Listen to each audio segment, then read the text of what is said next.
নমস্কার, সবাইকে স্বাগত জানাই আমার কিচেনে।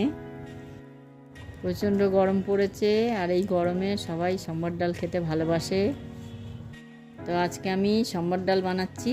প্রথমে সবজিগুলো আমি একটু ভেজে রাখছি। তো আমি দিয়েছি সজনে ডাঁটা, বেগুন, লাউ, গাজর আর আলু দিয়েছি। তো আপনারা চাইলে আরও কিছু দিতে পারেন। ঢেঁড়সও দিয়েছি, আপনারা চাইলে বিনস দিতে পারেন।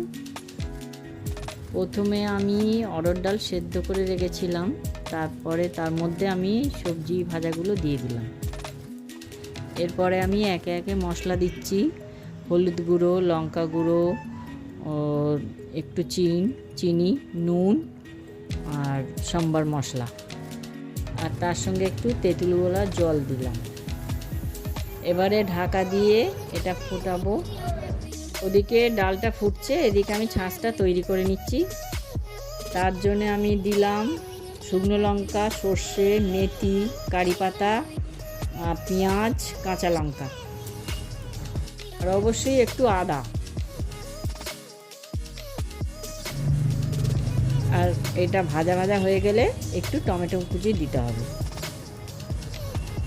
এবারে একটা ভালো করে ভেজে নিয়ে এবারে সবজি যুক্ত ডালটা এর মধ্যে ঢেলে দিলাম। এটা নেড়ে চেড়ে ভালো করে ফুটে উঠলে সম্বর ডাল রেডি।